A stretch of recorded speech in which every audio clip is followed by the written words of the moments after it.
On 14th June 2025, we lost a towering figure in the field of insolvency and restructuring. Patrick's contribution to insolvency law and jurisprudence are immeasurable.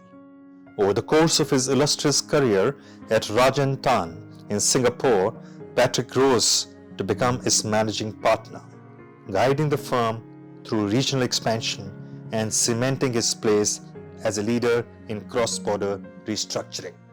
30 years ago, when the Singapore restructuring and insolvency regime was in its infancy, he did not look back for a single moment. He was really in the thick of the action from day one. This was both in terms of handling the biggest and most complex corporate failures, as well as helping to develop the restructuring and insolvency legal regimes and professional community, whether it's in this part of the world or globally. On top of all this, he became a critical part of the leadership and management team of Raja and Tan for the whole of the 30 years. Patrick had a presence that was calm but commanding.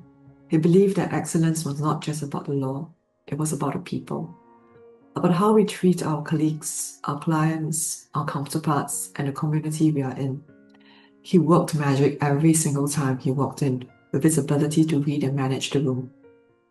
Patrick was a dear mentor to me. He guided with patience, and the way he went about being a lawyer and a boss showed me how leadership is not about being at the top, but it is about lifting others up with you. His untimely death shocked the global insolvency industry, where he made many friends. His friends and colleagues around the world remember him as a great human. Patrick, I speak to you knowing that you're looking down on us from heaven. With that warm demeanor, wonderful smile, and that calmness that you always exude. Perhaps maybe a glass of good wine in hand. You have been nothing but consistent. That in the 25 years since I first became active in the global insolvency world, I can't think that I've encountered anyone who was more widely admired, respected, and loved than Patrick. Patrick, you exemplified the words of the 19th century writer Henry James, who said that there are three things in human life that are really important. The first is to be kind, the second is to be kind, and the third is to be kind.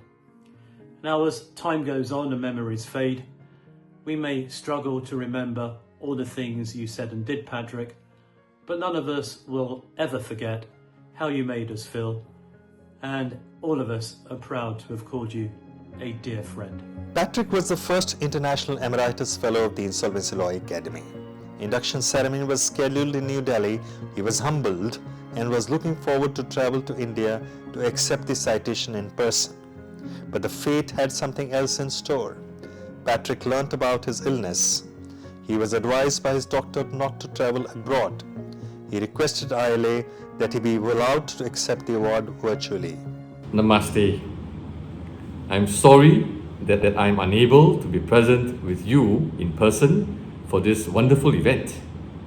I'm truly honored and at the same time extremely humbled to be conferred such a prestigious recognition as the Insolvency Law Academy Emeritus Fellowship. Patrick was more than a colleague to me. We worked on many cases together over years and became good friends. Like me, he also collected weird things, and his house and office was full of them. When we met, we spoke for hours about those things. I met Patrick for the last time a few weeks before he left us. I was in Singapore and I wanted to hand over the fellowship citation to him. He invited me to a cafe which served his favorite coffee. The cafe is a bit tucked away. He wanted to be away from the public glare. When we met, he broke down. He said that he loved his life to the fullest. He had no regrets, except he wished he had spent more time with Marina, his wife, and his 3 daughters. 5 months on, and I really can't believe you're no longer here, Patrick. Patrick, we miss you. Your legacy will not be forgotten. Rest well, my friend. He is dearly missed. I will miss him dearly. You will always be remembered, Patrick.